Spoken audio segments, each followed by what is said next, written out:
¿Sigue siendo relevante el laberinto de la soledad de Octavio Paz? Esta es la pregunta que nos hicimos durante el conversatorio que tomó lugar en la Galería Joss, con Alfonso Miranda, director general del Museo Sumaya, y con Claudia Marcusetti, escritora y periodista cultural.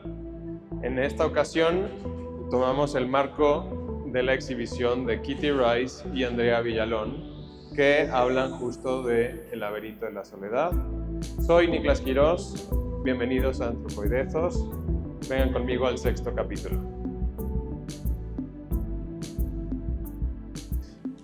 Bueno, bienvenidos al segundo conversatorio de la Galería Joss, llamado Soledades Fracturadas. Es sobre el legado de Octavio Paz y el libro El laberinto de la soledad.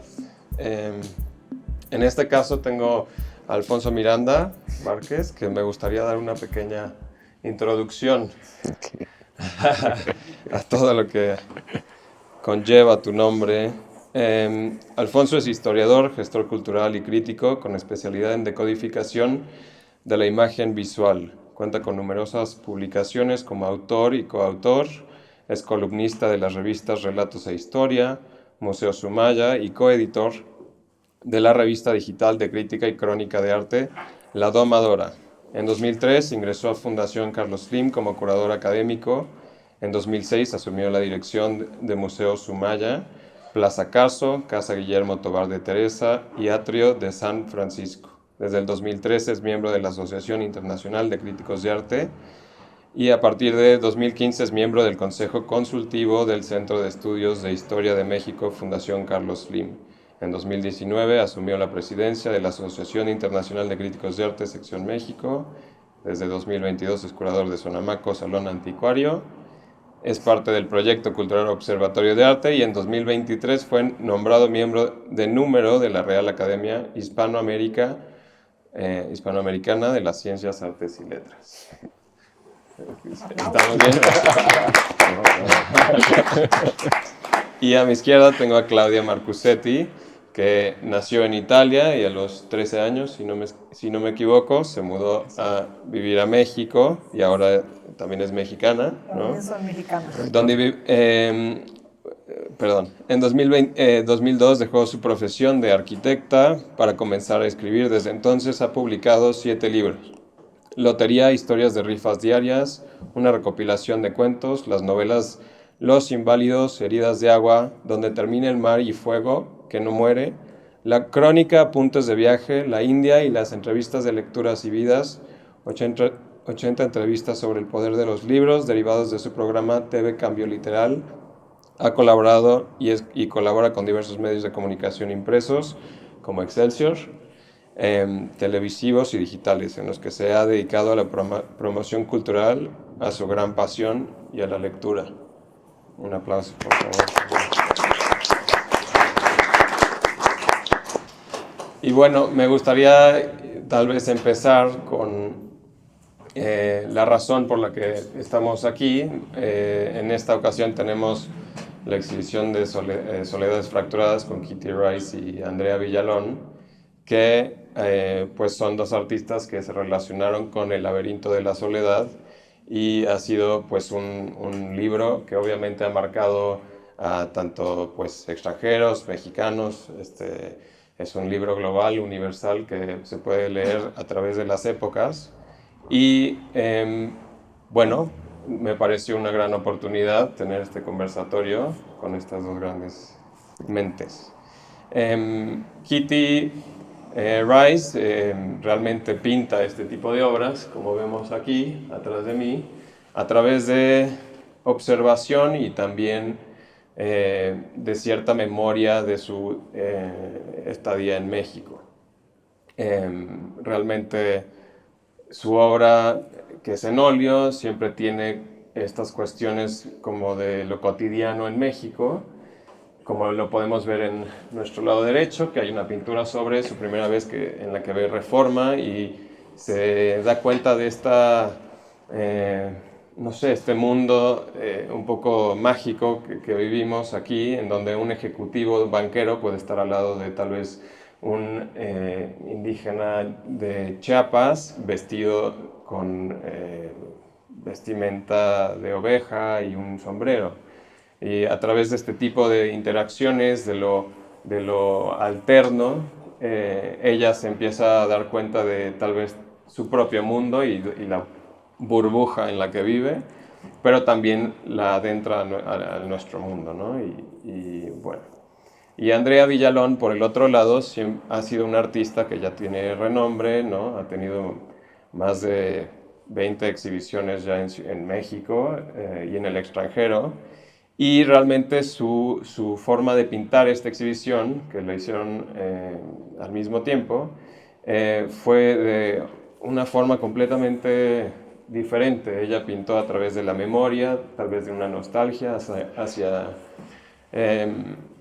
Michoacán, que ella es de ahí, y de Ciudad de México, donde estudia, ¿no? Entonces, si ven la exhibición posteriormente, van a descubrir que su obra es un poco surrealista, siempre tiene estos caracteres medio, no sé, ajenos a México, pero muy cercanos. Y bueno, me gustaría continuar dejándoles el micrófono a cada uno para que den una pequeña introducción de su relación con Octavio Paz y tal vez lo que han preparado para hoy.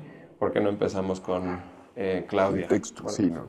Pues justo decía yo sé que no les gusta que se lea, pero como este es un artículo que va a salir próximamente en el suplemento donde colaboro, tengo una pequeña columna donde recomiendo libros y pues quería, bueno, antes que nada quiero felicitar a las dos artistas porque me encanta como autora que se considere un texto, un libro como además un libro muy importante para la cultura mexicana y pueda ser una fuente de inspiración para hacer arte, ¿no? Sí. Eso de entrada me emociona mucho, me relaciono casi siempre con las obras que tienen que ver con la literatura. Soy arquitecta de profesión, pero la parte visual la tengo más apagada, no sé por qué, debería de ser al contrario, siempre me he relacionado más con las letras, ¿no? con lo que es la palabra. Entonces las obras que tienen que ver con la palabra directa o indirectamente son las que más me emocionan siempre. Entonces, bueno, una felicitación y esto es lo que preparé. Bueno, Soledades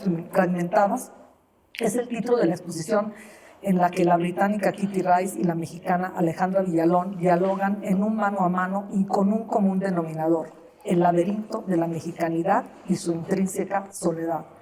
Una silla de cantina sobre azulejo, una sonrisa de mazorcas con ojos volcánicos, un baile de dioses tan sincréticos como dionisiacos, una bandera cándida que proyecta la sombra de un hombre oscuro, un viejo quitándose al fin la máscara, un payaso detrás de la reja son algunas de las imágenes de un corolario inspirado en uno de los libros que la nación mexicana hizo suyo.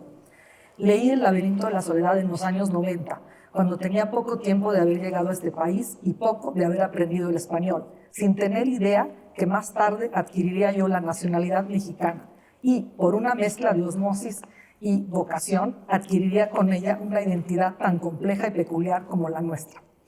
Gracias a la convocatoria de Niklas, volví al texto de Octavio Paz, nuestro único premio Nobel de literatura, un autor que sigue influenciando con su brillante lucidez y su crítica lírica a nuevas generaciones de artistas, demostrando así que en esencia sigue vigente, a pesar de los tantos cambios que hemos vivido desde el siglo XX para acá, y confirmando así su importancia para entender mejor quiénes somos, de dónde venimos y por qué vamos a dónde vamos. Por cierto, me encantaría que Octavio Paz escribiera algo sobre los tiempos actuales. Imagínense, sería maravilloso ver su lucidez. Pero bueno, una tabla de valores está suspendida sobre cada pueblo, escribe Nietzsche en Así hablaba Zaratustra.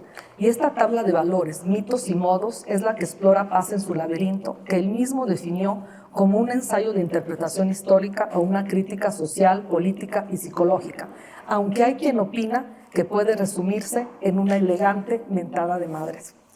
La chingada, el todo y la nada que se desprende de la conquista y la madre violada, la revolución como fuente de las instituciones, los signos cósmicos traducidos en festividades, el rechazo nacional o pasión incondicional al México indígena o al español, ahora ya es más pasión incondicional, ¿verdad? al mismo tiempo. La perpetua búsqueda de nuestra identidad, deformada, enmascarada y a menudo surreal, son algunos de los elementos que nos constituyen, que nos limitan, pero cuya comprensión también puede liberarnos. La mexicanidad, y aquí cito, es una oscilación entre varios proyectos universales sucesivamente trasplantados o impuestos y todos hoy inservibles. La mexicanidad así es una manera de no ser nosotros mismos, una reiterada manera de ser y vivir otra cosa.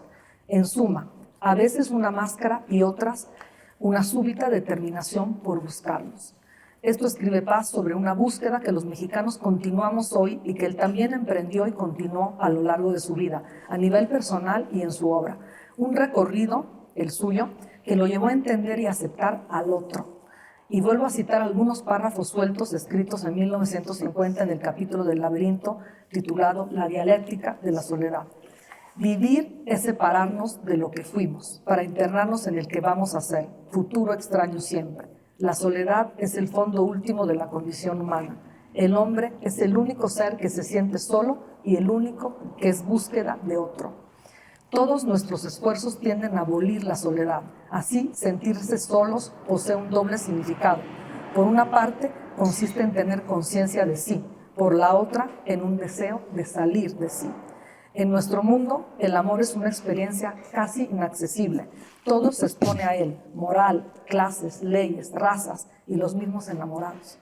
Pero dicen que el amor lo puede todo. Dicen, ¿verdad?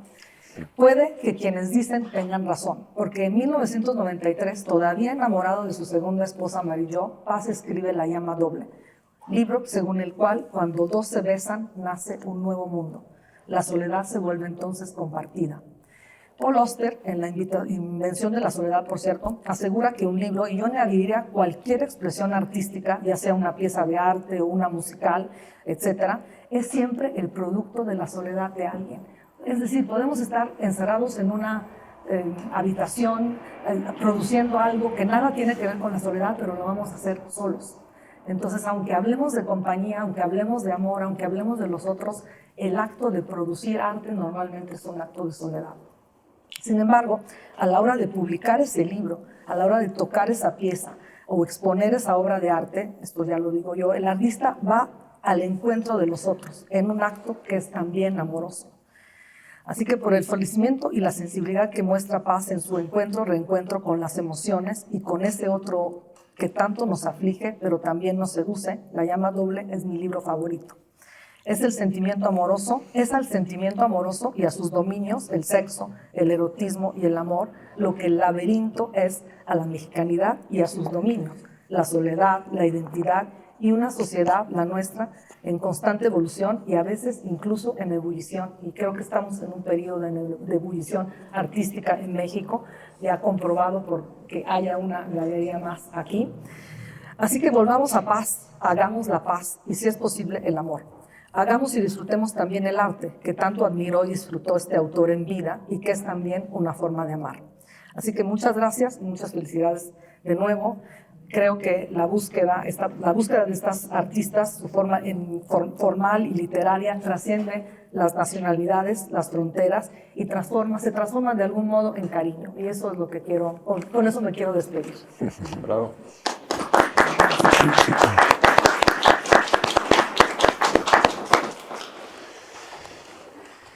Alfonso. Cuando Paz decía que quien no tiene ya pasado, tampoco tiene porvenir, el sentido de replantear quiénes hemos sido y qué nos ha traído hasta aquí nos permite también disentir. En el más amplio de los puntos, el acto creativo, no sé si es tan en soledad. Me parece que es un cúmulo de los que fuimos, de quienes nos han construido y quienes nos han deconstruido. Sin embargo, la recepción del proceso creativo, por más coaligado con otras, con otros, hoy también se vale con otros, el hecho de poderlo asimilar, ahí sí hay un proceso de solitud. No es extraño que dos textos nodales para entender el espíritu latinoamericano tengan que ver con la soledad, ¿no? Unos 100 años que nos han llevado a generaciones pretéritas y futuras donde el detonante es conocer lo que no nos es propio. En el caso pues de Un Buen Día es la nieve, ¿no? Llevar a conocer el hielo. Y bajo esta dinámica, entendernos en soledad. No sé si el texto, en cualquiera de sus diferentes versiones, porque bueno, fue sumando, Paz logró pues incluso sumar una entrevista o bien darle la vuelta al propio laberinto.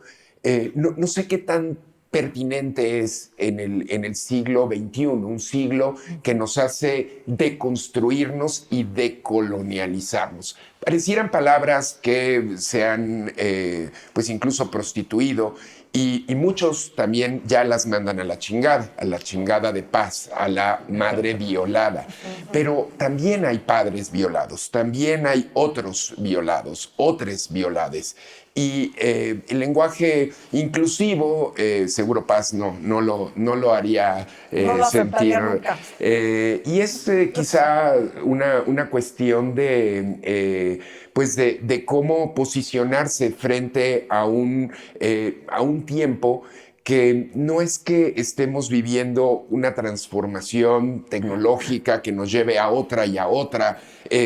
Pareciera que estamos viviendo muchas cuestiones al mismo tiempo, pero en realidad lo más hondo es que estamos viviendo un cambio de tiempos. El paradigma se agotó, las formas de interpretarnos y de las máscaras con las cuales nos sentíamos muy cómodos o incómodos, de acuerdo con Paz, de pronto han dejado de ser cubrientes. En realidad nos desamparan, nos llevan a una soledad incluso más profunda, como la de las redes sociales, y cuando pues vemos una publicación de, pues acabamos de pasar tiempos felices, ¿no? Estos tiempos banales de fin de un movimiento de traslación y que de pronto pues lo sentimos como la oportunidad de reinventarnos, como si eso fuese posible, la hoja en blanco.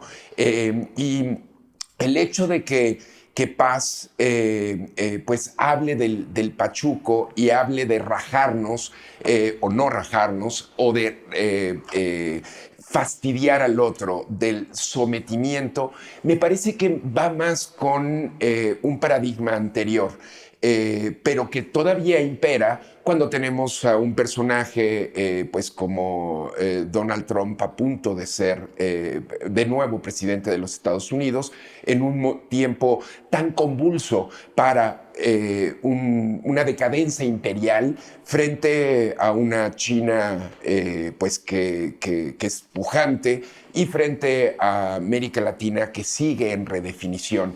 Y sigue en redefinición porque esos pasados que hemos asumido, no es uno, no es monolítico, no es el ser mexicano, sino los seres mexicanos en un gerundio, produciéndose, haciéndonos, pensándonos, denostándonos, en un perenne tiempo que nos lleva al ancla de la imagen, al ancla de la sobreexposición a la que estamos de imágenes. Y por eso me parece pertinentísimo el poder que sea, digamos, un texto el detonante, además un ensayo, el detonante creativo, pero también la apuesta en el capítulo al marxismo y al capitalismo desde el mercado del arte. Me parece que hay muchas más convergencias que simplemente pensarnos en nuestras contradicciones, pensar en un Michoacán añorado que finalmente pues, se ha violentado por el narcotráfico, violentado por movimientos de migración, violentado por el cliché de michoacanes, corundas y uchepos y Janitzio y Día de Muertos, cuando en realidad hay muchos más matices entre un punto de partida y el punto de llegada. Es que no existe el punto de partida. Es como en psicoanálisis el llevar al objeto A. Sí, es un referente, pero no es que existiese siquiera en ningún otro momento esa cuna. Nos gusta pensarla, nos gusta inventarnos tierra firme.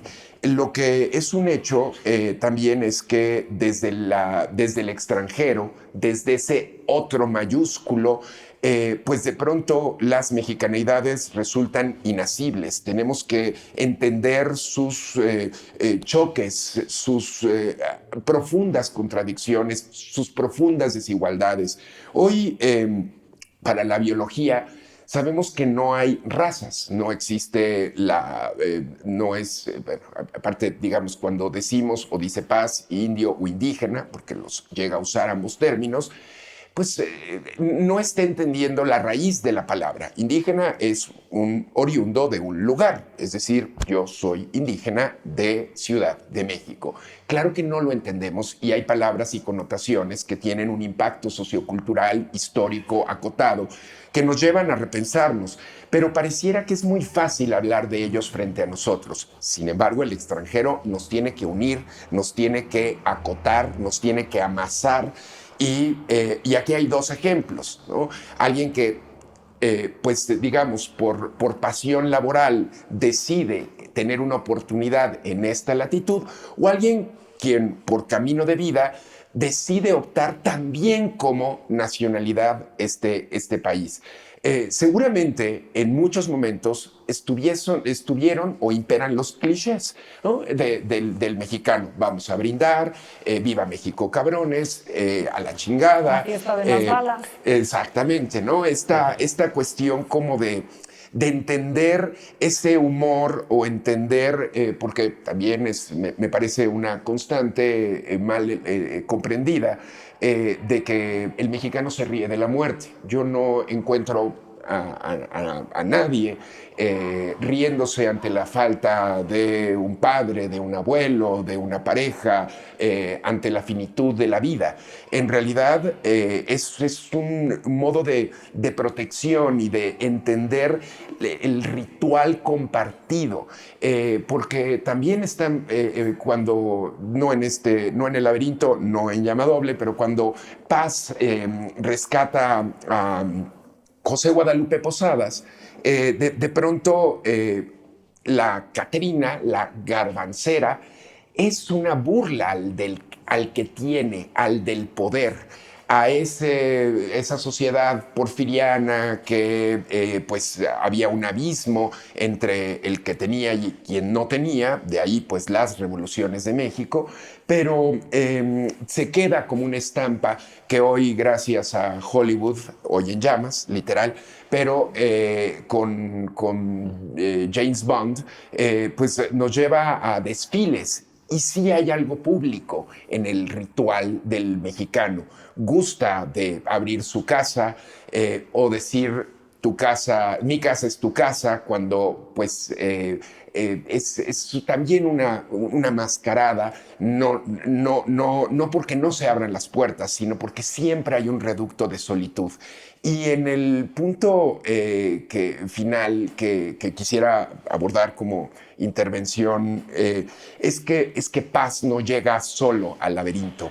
Un texto referencial para Paz y que este oropel del laberinto más bien debería tener la raíz en oro. Es Samuel Ramos, un filósofo mexicano. El perfil del hombre y la cultura en México es digamos, la tierra bien abonada que le permitirá, con una gran prosa, con ese manejo del lenguaje magnífico de Paz, hacer su laberinto.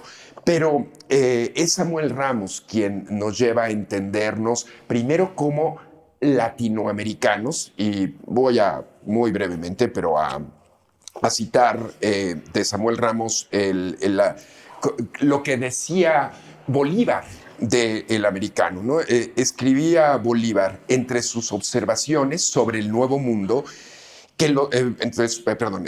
escribía Bolívar entre sus observaciones sobre el Nuevo Mundo que los americanos somos europeos por derecho. En México se ha abusado de este derecho por todo un siglo, imitando a Europa, arbitrariamente, sin otra ley que el capricho individual. Más adelante dice, México debe tener en el futuro una cultura mexicana.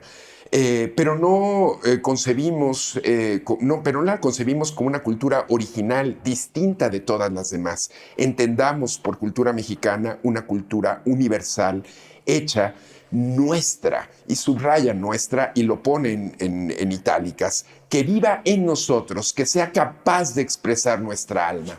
Pero, ¿cuál sería nuestra alma frente a esos otros? De ahí que si el mexicano que cruza fronteras o que cruza el propio territorio en busca de este sueño americano, está siendo desterrado. Es muy fácil decir, ¿para qué se van si saben que no van a llegar o que les va a ir muy mal? Cuando se ha perdido todo, no hay nada, no hay quemar las naves, es seguir una inercia. Y es un momento en el que sí, El laberinto, escrito en 1950, nos lleva a reflexiones sobre en quiénes nos queremos convertir, quién es ese mexicano arquetípico, pero en la individualidad de cada una de nuestras herencias culturales y en la individualidad de cada uno de nosotras, de nosotros, de nosotres, emprender esa búsqueda donde quizá no es un laberinto sin salida y habrá que, como Penélope, ¿no?, tener un hilo de guía, un hilo que nos ate a no perdernos en el sinsentido, porque resulta fácil el hecho de extraviarnos, pero en la soledad no puede haber extravío, porque ahí está el reflejo más profundo del ser, del yo. Y a veces ese espejo resulta, como muchas de las obras, y sobre todo en el caso de las artistas que nos convocan, a veces un reflejo de lo que no queremos ser, como un espejo tan fidedigno como cuando nos hemos desvelado o muy temprano en la mañana y decimos, ay no, mejor nos vemos un poco más avanzada la jornada. Es esta la mirada de las artistas hacia ellas mismas y hacia su propia visión de México. Pareciera que hablan de al afuera, pero cuando observamos y cuando nos detenemos, están hablando hondamente de ellas mismas. Y por ello, universalmente, también hablan de nosotros. Bien.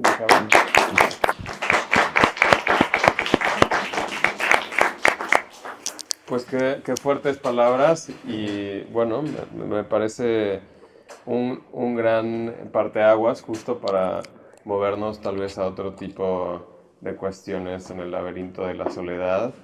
Creo que sí, ambos de ustedes logran yuxtaponer el libro y el pensador de una forma que tal vez yo individualmente a mis 30 años jamás se me había ocurrido, pero cuestiones de las que hablan creo que se relacionan, como las nociones del self, que tal vez Octavio Paz y tal vez a través de otros pensadores, Ramos, logra emprender, y me gustaría tal vez saber qué piensan ustedes justamente de cómo él está utilizando justo la noción del self para, en parte, escribir este libro. Siento que él tiene mucho esta idea de que a través de la escritura, que es el lenguaje colectivo que el escritor tiene que poner como en su soledad,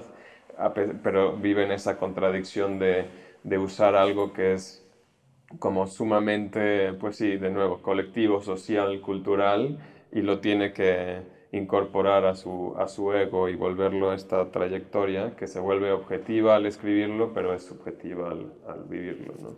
Pero, ¿qué piensan ustedes de esta Yo relación? quiero, de ser- para que se vuelva así como más plática Sí, buena, incluso adelante. igual y se quieren ustedes integrar y Ojalá Por platicamos que sí, supuesto, todos. claro, claro. Pero fíjate que ayer me enfrasqué en una discusión con una amiga escritora de que me decía, El laberinto de la soledad es algo completamente pasado, ¿no?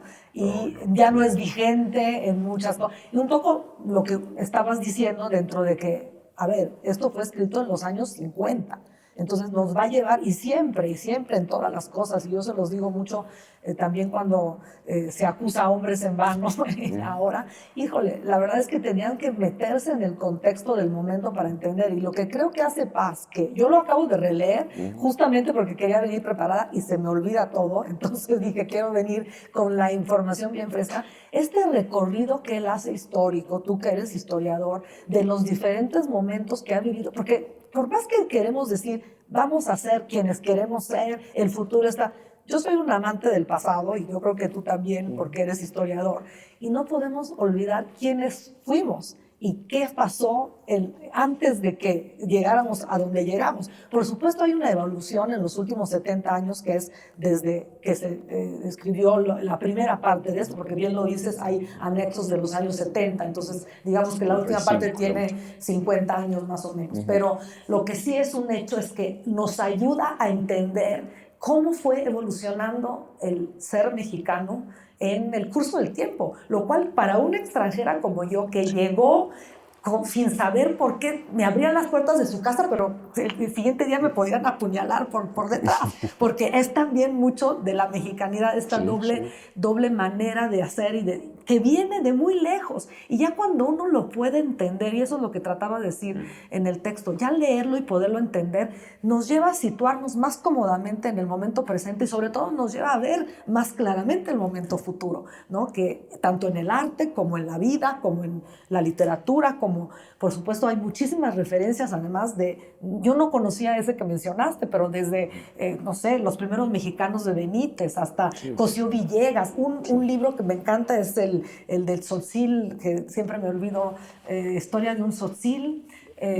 Sí, es un antropólogo mexicano, por aquí lo menciona también, un poco hablando del tema de los indígenas, que por cierto es el libro que cambió la vida de un escritor que yo quiero mucho, que es Miguel Barnett, un cubano adorable, que ha escrito mucho y ha defendido mucho además los derechos homosexuales en Cuba. En su momento fue el director del, en fin, antropología. Pero todo este recorrido histórico, volviendo y no divagando, a mí me parece que es lo que es tan válido como el primer día o más, porque nos da un registro de todo esto de una manera, con una lente muy, todos sabemos, con una mente muy crítica y muy lúcida, ¿no? De cómo llegó ahí, sobre todo un mexicano, porque no es nada fácil verse a uno mismo, ¿no? Yo te puedo decir que yo he escrito novela histórica sobre México y una de las críticas mejores que he recibido es que me salgo de la perspectiva precisamente porque al no tener un abuelo porfirista o un abuelo revolucionario, veo las cosas desde lejos, ¿no? Tengo esta capacidad que algunos mexicanos han tenido, pero no es fácil tenerla cuando estás en medio ahora sí que del asunto, ¿no? Bueno, no sé, era una referencia. No, porque creo que funciona muy bien el válido. texto para un extranjero. En realidad, sí es una muy buena carta de presentación. Miren, estas contradicciones son las que son México. La cuestión es que muchas veces, digamos, agrupa y arquetipa al ser. Claro. Y ahí es cuando, de pronto, no creo que, o no considero que todo parta de la violación de Doña Marina. En realidad, el personaje nodal para el laberinto y para la mexicanidad en Paz sería Doña Marina. ¿Por qué le digo Doña Marina y no la Malinche? Porque en realidad ella era una princesa de Coatzacoalcos que quedó huérfana y la madre vuelve a casar. Y entonces la chica, de quien no sabemos su nombre, tiene que salir de su localidad. Conociendo distintas lenguas, como el maya, ella era lengua, así se le dice al traductor en ese sentido, pues conocerá en este encuentro muy complejo y muy violentísimo, digamos, que llega a Cortés. Cuando el conquistador, ¿no? En esta otro orden, otro en mayúsculas, la bautiza, le dirá Doña Marina, es decir, es el primer nombre. El Tzin en náhuatl es la forma reverencial para abordar a un personaje. Y Malitzin era el señor Malitzin y la señora Malitzin. Y de ahí pasará a castellanizado Malinche. Es decir, nunca fue la Malinche. Es una resultante de muchas otras variables. Entonces, el hecho de que fuera traidora, en realidad, ¿bajo qué parámetros? Cuando pensemos que cuando habla de indígenas y habla de aztecas, está hablando de la fase imperial de la sociedad mexica, en un momento muy complejo que si lo analogáramos sería como Roma, es decir, hay muchos enclaves donde por supuesto hay pueblos en pugna y sometidos, que cuando hay una oportunidad de alianza para tener una mejora tributaria, una mejora en no tener a tantos sacrificados, por supuesto se va a aprovechar. De ahí que, proponer que la Malinche sea la madre violada la que nos lleva a la contraparte de la madre santificada, que es la Virgencita de Guadalupe, me parece que de esos puntos sí está agotado el discurso. Ahí no encuentro razón. Entiendo la cuestión de que entonces pues el mexicano puede venir ancestralmente de un proceso a veces de dominación o de dominarnos entre nosotros. Entonces logré, lo chingué, me pasé el alto, no me cachó, evadí el impuesto, me compré tal cuestión y le saqué más. Yo no sé si venga de ahí, pero sigue existiendo. No, a eso voy. Eso existe y viene del sometimiento, de llevarlo. Pero, y bueno, de las redefiniciones políticas en todo el siglo XIX y de lo que sucede en el siglo XXI, más allá de las revoluciones mexicanas. La cuestión es que me parece maniqueo.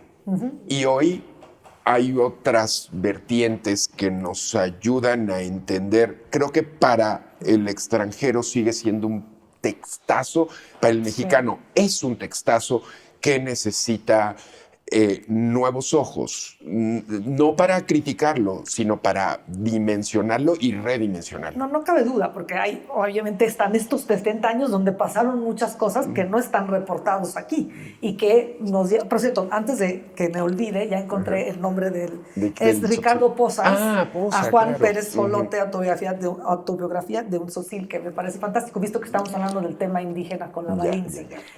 Sí, claro que hemos sobrepasado, y todos los pueblos lo han hecho, ¿no? Las propias heridas, ¿no? Pero sí creo que todos los pueblos, y lo dice muy bien Nietzsche, así como todos tenemos un código de valores, también Clotaire Paille, por ejemplo, como antropólogo, tenemos códigos de valores que vienen de lejos y que siguen, aún que los cambiemos, aunque igual puede ser incluso una ley del péndulo, que nos vayamos al otro lado, ¿no? Que es muy común en la historia.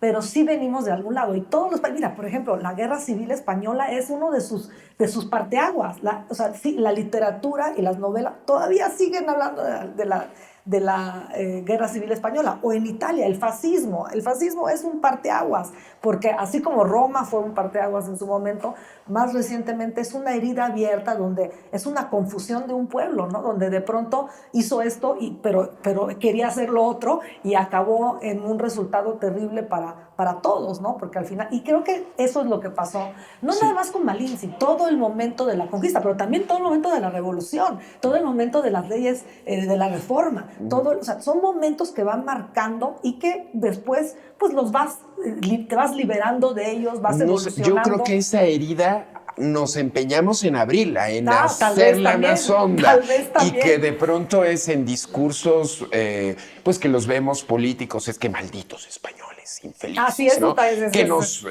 ofrezcan disculpas, ¿no?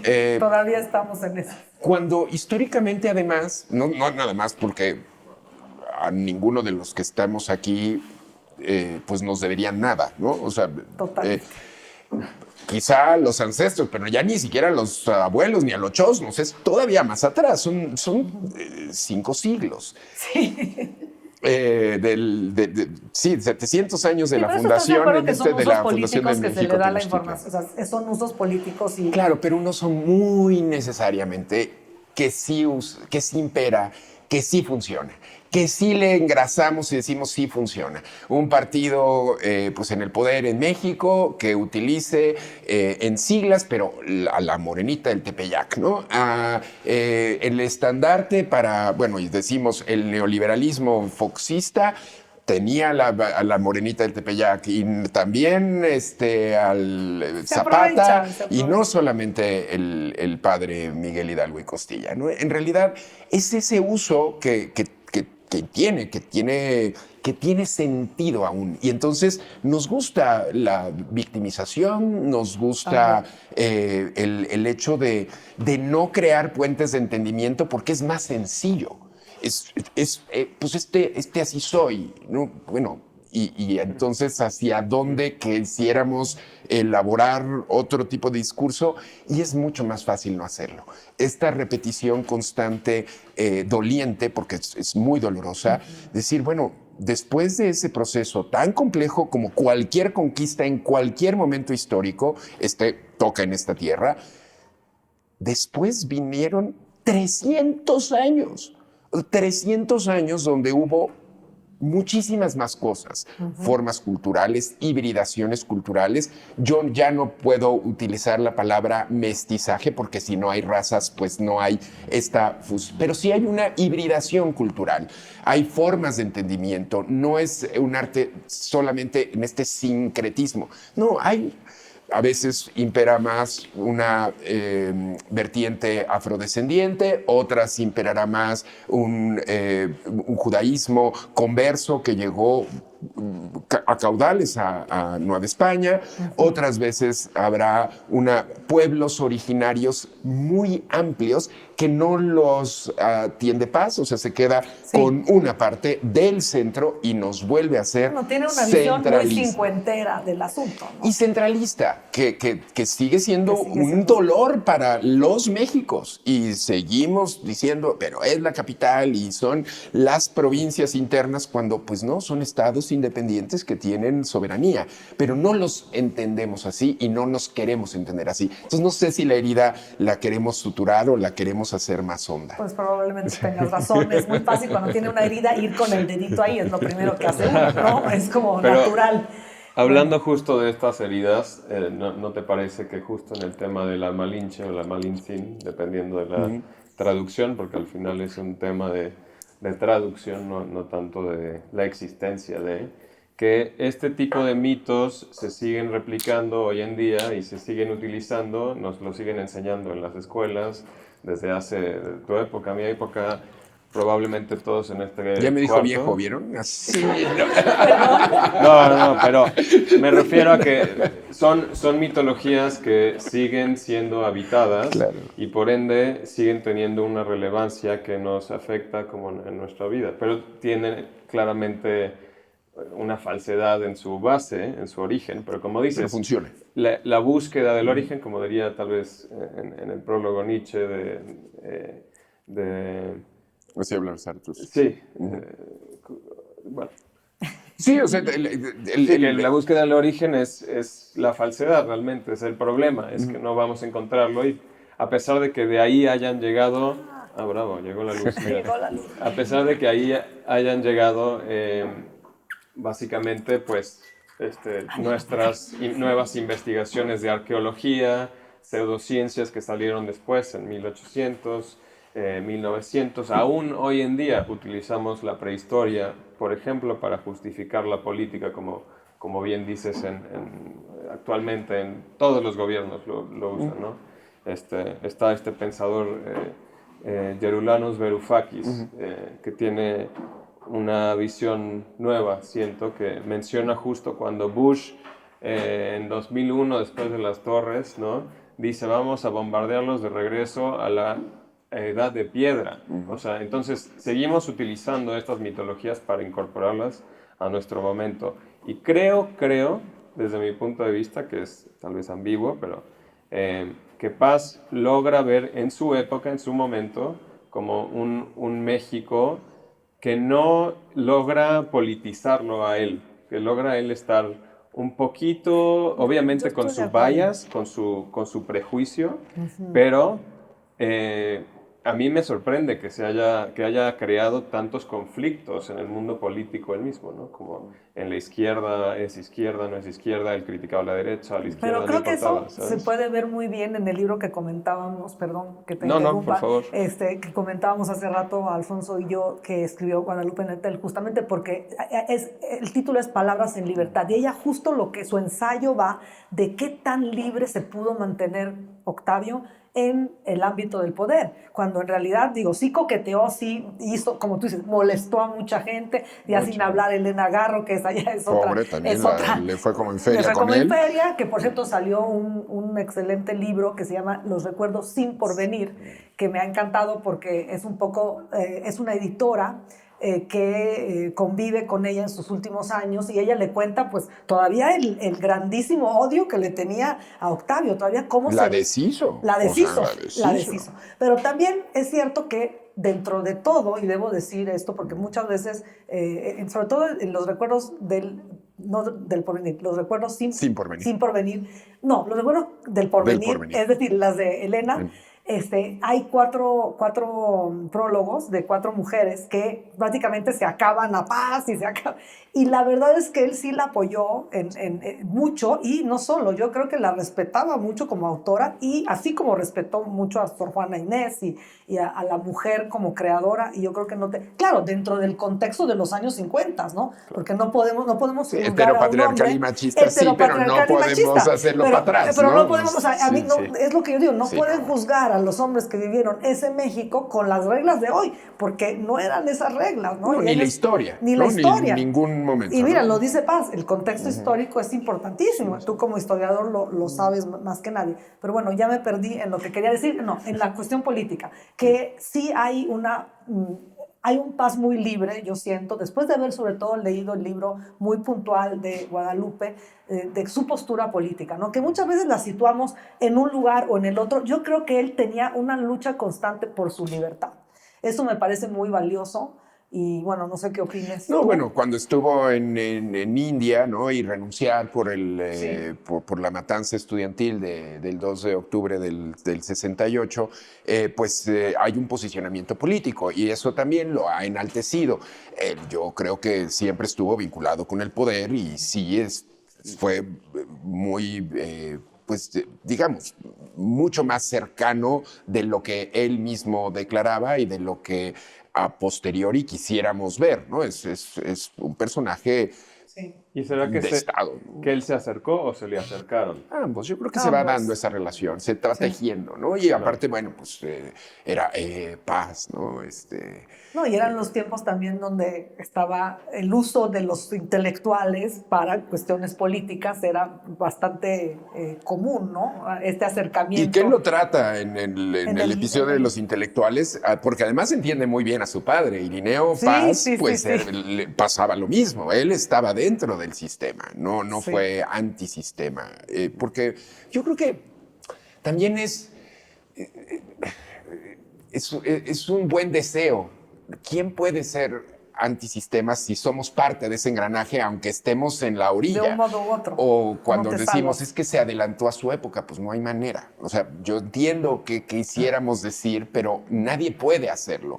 Es un personaje adelantado. ¿Adelantado en qué sentido? Ha leído ciertas claves que las reacomoda, las reajusta y se sale, digamos, de las convenciones. Y eso sí, sin duda, sí era Paz, ¿no? Sí, entiende mejor el momento. Como tú dices, no se puede ir para adelante, pero sí puedes entender mejor qué estás pasando para probablemente ser más agudo que otro que no lo entiende. ¿no? Y ahora, lo que uno no entiende es cómo no legó de una mejor forma sus bienes. Increíble eso, increíble. Se lo deja todo a su última pareja, a Marie-Jo Paz, y Marie-Jo tampoco hace nada al respecto, teniendo sobre la mesa muchas posibilidades. Y hoy tenemos que pues a 2 décadas, pues su departamento sigue siendo visitado por un investigador, por un burócrata. Bueno, ahora abrieron una casa, no sé si fuiste, me tocó Sí. un club de lectura y no me acuerdo ni cómo se llama, pero abrieron una casa donde supuestamente van a estar, que no tiene nada que ver con él, porque es una pena, digo, hubiera sido increíble y maravilloso poder vivir. Había una casa. Pani, el departamento de reforma de Pani, que es increíble, pues no. Y bueno, ¿y qué pasa con los fondos? ¿Qué pasa con su biblioteca? Y nadie la ha consultado. Bueno, o algún burócrata o algún... Sí, no está abierta realmente a nadie. Y eso sí es como muy extraño. Yo creo que tal vez, ¿no crees que se sentía un poco como que arriba de tener que ocuparse de estas cosas? No sé, o un poco invencible, ¿sabes? Uno nunca piensa que se va a morir, ¿no? O que ya no vas a estar y no vas a poder decidir, ¿no? Por eso hay que hacer el testamento. O aquí un profundo temor a la muerte, ¿no? Que ¿también? Quizá lo dijo, no voy a testar, ¿no? La ignoró por eso. Pero muy extraño, porque sí sabía que había bienes, sí tenía conciencia. Y en el incendio debió de haberse dado más cuenta, ¿no? Como que era un llamado de ting, ting, ting, en cualquier momento puede pasar un desastre así, los ¿no? terremotos. También. ¿no? Que por cierto los de Pani tuvieron sus daños. Sí, fuertes, pero resistieron. Sí, muy lindos. Sí, y bueno, más bien quizás sea una buena oportunidad que abrir esta conversación a... ¿Algunas preguntas? Más, o comentarios. ¿Algún comentario? O aristas, o algo Meftalí. Bueno, hay una cosa que yo quería decir a propósito de eso, de La Ermita de la Soledad, que es un libro profundo, muy de su tiempo. ¿Sí puedes pararte? Sí, para que te oigamos mejor, solo porque soy un poco... poder... Meftalí es poeta, así que... Sí, hay que apreciar la voz. Poeta. Bueno, yo decía sobre esa hondura que tiene el libro de La Ermita de la Soledad, pero sobre todo yo lo veo porque es hijo de su tiempo el libro y es hijo del pensamiento en ese momento de Octavio Paz. Pero hay una cosa adicional que no quiero que olvidemos: Paz era poeta. Y eso ayudó a que este libro sea un espejo radiante. Entonces, defendiendo a la causa de los poetas. Bravo. Digo, Piedra de Sol, un poema de casílabos perfectos, me parece. Yo por eso mencioné la prosa lírica, porque creo que la manera de expresar las cosas es también el gran valor todavía hoy de un Paz, ¿no? Y es la razón por la que este otro texto, pues no es... No tiene es filosofía, es la antropológico social el ensayo, y no tiene, pues, la belleza del lenguaje como sí la amasa Paz. Sí, y creo que Paz, además, es un caso muy especial en la historia de la literatura mexicana, porque era un brillante ensayista, un pensador y además muy alto poeta, ¿no? Y creo que eso le dio mucha luz a sus ensayos, incluso en sus entrevistas puede verse eso, ¿no? En su expresión oral, en fin. Yo estoy de acuerdo. Y bueno, eso es lo que... No, muy bien. Muchas gracias. Pero sí, hay que subrayar la poesía. Yo la critiqué. Yo digo que Blanco es uno de mis poemas favoritos de la literatura. Sí, no, pues Paz era definitivamente eso, ¿no? Sabía cómo decir las cosas. Y eso también tiene un valor. Cualquiera puede contar una historia, pero para que nosotros la recordemos se necesita pues ser realmente un poeta, un escritor, ¿no? Sí. Un artista de la palabra, visto que estamos en una galería de arte.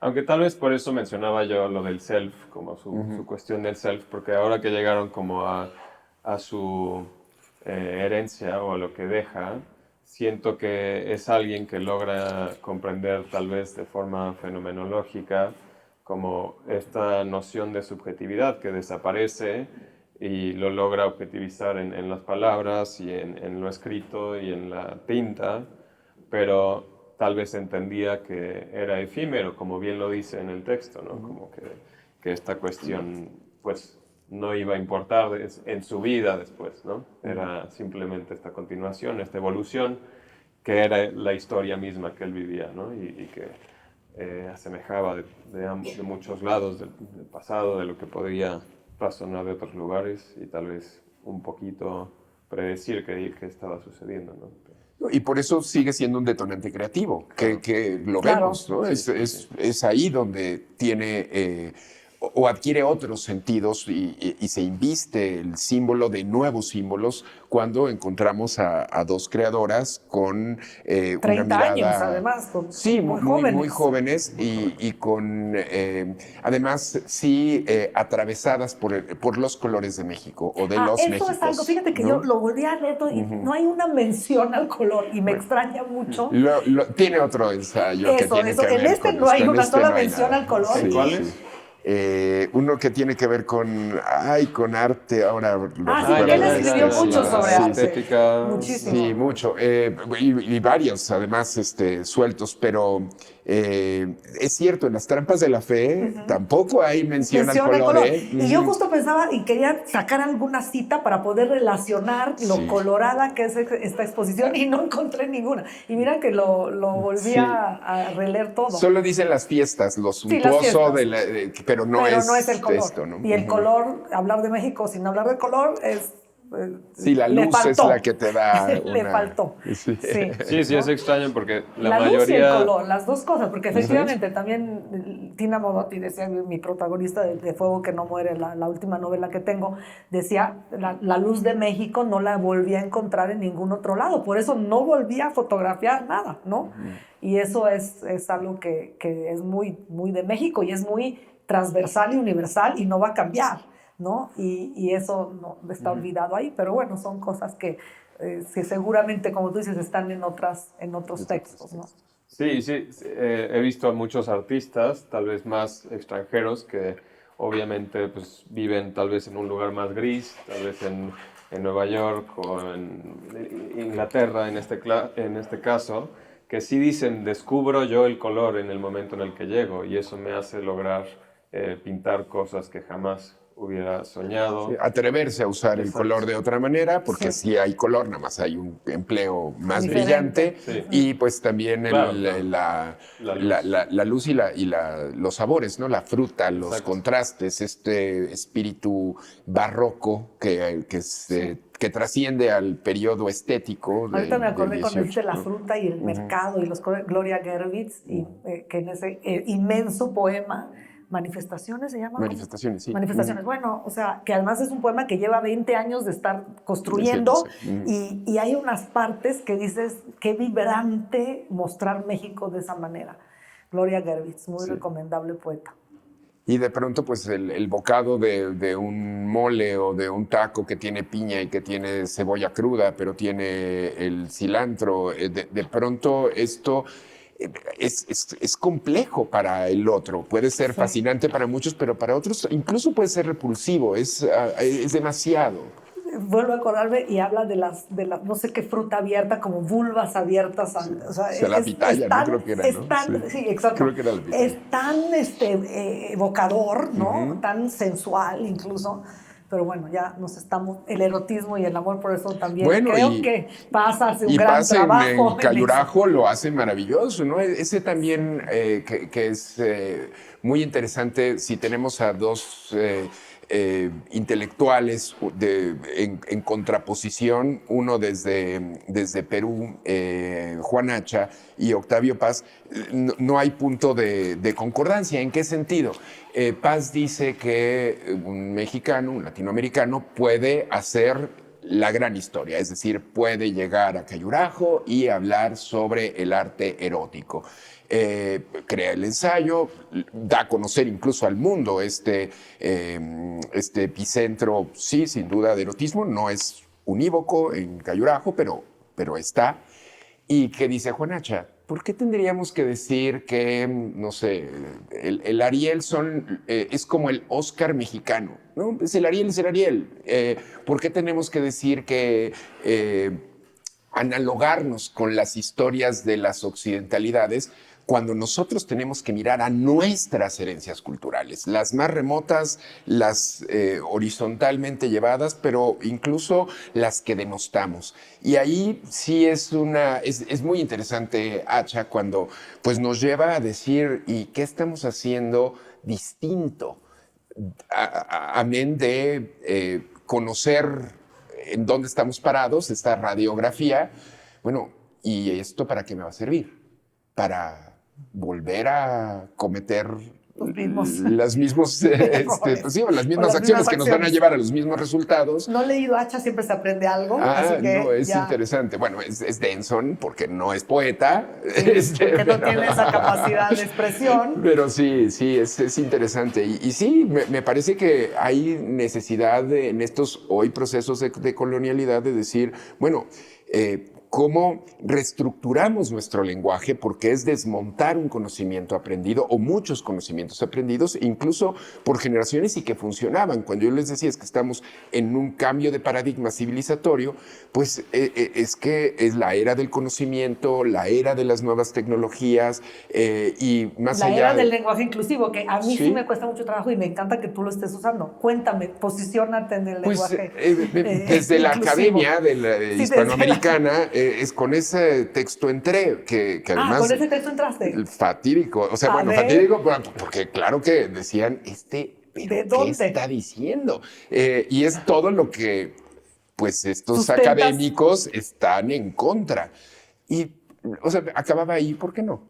O sea, no me gusta, pues no, que no te guste, no lo uses, ¿no? O sea, el que lo niegues no quiere decir que pueda dejar de existir. Y si podemos ver hacia horizontes de personas, grupos sociales, grupos socioculturales que no han tenido un reflector en el macrodiscurso, hoy, pues, ¿por qué no?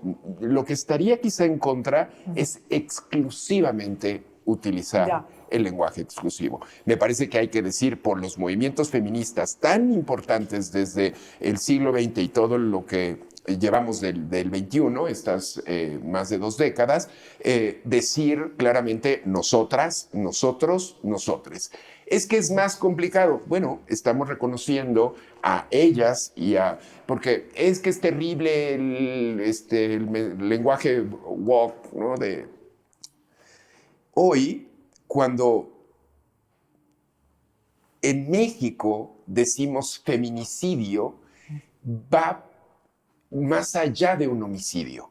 Es decir, tiene ese homicidio, pero un heteropatriarcal dirá, pero la vida de una mujer y de un hombre vale lo mismo bajo el Estado mexicano. No, nada más un heteropatriarcal, hasta yo digo lo mismo. Porque por eso vale lo mismo. Yo soy más heteropatriarcal que los heteropatriarcales. La cuestión es qué características... Ya me van a odiar las chicas. No, ¿qué características tiene esa muerte? Sí, tiene una característica muy específica. A ver, murió, que no es murió, fue asesinada por ser mujer. Sí. A ver, no es porque quería robarle, no es porque estábamos en una... no, fue por ser mujer. No, yo no tengo nada en contra que se tipifique, porque obviamente, pero los castigos no pueden ser diferentes, porque, ¿sabes? O sea... No, tienen que aparecer esos castigos. Entonces nos volvemos del otro lado. No, nada más es que... Vamos a ser injustos por otra parte, ¿no? Pero... Entiendo que las radicalizaciones no son buenas, sin embargo, pues sí hay violaciones dentro del matrimonio que durante siglos nunca fueron castigadas. Entonces, nunca fueron reconocidas siquiera. Entonces, ahí es cuando sí entiendo el péndulo. ¿Tú crees que sí ayuda el lenguaje inclusivo a eliminar estas? No. ¿Crees que sirva de algo? Porque Me esa es la gran parece que pregunta. simplemente da un posicionamiento frente a un problema. Ya. Habrá que, por lo menos de visibilidad, después habrá que trabajar mucho más. Pero el negarla tampoco está ayudando a resolver un tema. Sí. Está nada más observándose eso. Sí, de alguna forma es descriptivo, más allá de... No, y en eso estoy de acuerdo, ¿no? Que, que sí ayuda a ver, pero a lo mejor es una transición donde podemos hacerlo para visibilizar y luego ya tomar una línea más fácil, porque creo que complica. las cosas, el lenguaje, ¿no? A nivel ortografía, si de por sí no podemos tener una buena ortografía en el lenguaje tradicional, menos en ese, ¿no? No sé, me parece que más bien no hay arquetipo de esta es la buena ortografía, porque ¿quién la usó? Algunos escritores, pero hoy... Bueno, hay reglas. Tú estás en una academia. Sí, pero no son recomendaciones o de lo que se usa. El lenguaje está vivo. El lenguaje no te van a decir, es que no puedes usarlo. A ver, ¿cómo que no? A ver, yo puedo... Bueno, yo como tuve que aprender un idioma a Claro. los 13 años, entonces a mí las reglas sí me ayudaban a decir, ¿sabes? O sea, esto se dice así, porque si no, pues no te entienden. Entonces es básicamente usar el lenguaje para el propósito Pero que uno está quiere, vivo. que Hoy es podemos comunicar. decir claramente que escribo un tweet, aunque ya no exista Twitter. Pero creo que ya lo aceptó la Por academia y eso. casualmente ya... Pero ya no se existe dice Twitter. y está codificado Ya. bajo las reglas que sí existe Ya. la palabra tweet. Existe la palabra covidiota. Hoy yo ya no sé si en tiempos, yo no sé si llamamos pospandémicos, todavía es una palabra que se emplee en uso extendido. No, yo creo que nunca lo había oído siquiera. Pero sí está vivo el lenguaje El y lenguaje es vivo. creo que no hay, o sea, justamente esta noción de cómo capturamos a estas nociones que nos causan ansiedad o nos causan estas dicotomías internas de, no, es que mi tradición me dice lo contrario o no. Creo que de todas formas, cuando nos veamos de lejos, vamos a ver que el lenguaje de todas formas va a seguir vivo, va a seguir cambiante. Así, eso sin duda. Y no vamos a poder encapsularlo como nos gustaría encarcelar a alguna persona que está diciendo cosas. O como estudiar la vida en dicotomía de bueno o malo, positivo, negativo, hombre, mujer, cuando en realidad ayuda, claro, pero sigue siendo arquetípico y no necesariamente está entendiéndose el horizonte más amplio de la realidad o de las realidades. Es que no hay un presente, hay muchos presentes, no hay un México, hay muchas mexicaneidades, ¿no? Y eso es lo que, pues digamos, tiene absoluta vigencia Octavio Paz, incluso para hablar de ello. O sea, para decir... Para convocarnos aquí sí, a y platicar decir, de esto. no, y que sean detonantes creativos. Muchas veces es la palabra bella, la siniestra, pero que plásticamente genere pues digamos, un aliento otro. A mí me parece que tiene aún más trascendencia de la que estamos pensando, ¿no? Que pudiera tener. Más que el libro de texto o la receta para el extranjero o para el estudiante de educación media que se da, hay muchas más raíces que están echadas ya en el laberinto de la soledad. Sin duda, de acuerdo contigo. Qué bueno. Ya nos pusimos de acuerdo. Alguien que disienta, a ver, alguien que diga, no, estos dos están locos. Eso seguro. Lo espero. Hay que darle. Sí, algo que me ha el parecido micrófono. muy curioso en la galería, por ejemplo, es que creo que se relaciona a esta cuestión del temas. lenguaje también. Es cuando llega alguien, ¿no? Y ve una obra y me dice, me aterra, o me da miedo, o la odio, o me encanta, o la amo, o lo siento, o me hipnotiza. Porque creo que al final nos referimos al lenguaje de esta forma simbólica, pero también una pintura es un lenguaje. Y es simbólico, ¿no? Y es simbólico. Y creo que lo curioso, más allá de cómo le ponemos justo ese encarcelamiento a la obra, o cómo la vetamos, o cómo está incorporada, etc., es lo importante es que nos mueve, ¿no? Y que tiene ese poder de decir como de, ¿cómo es que me está causando este trauma o esta sensación de amor? ¿No? Al final creo que lo que nos muestra es que nosotros como Homo sapiens sapiens en esta época tenemos esta relación con el mundo y todo es colectivo de alguna forma, a pesar de que sí, cuando sintetizamos esa lectura ya es personal, ya es soledad, ¿no? Pero creo que es relacionable, ¿no? Sin duda, y que está está dada para que se resignifique. El símbolo solo funciona cuando esos signos condensaron en ello para un entendimiento de una universalidad, por más acotada o amplia que sea esa universalidad, pues nos funciona. Sabemos que una E con una barra, es no estacionarse. Pero alguien podría decir, odio a Ernesto.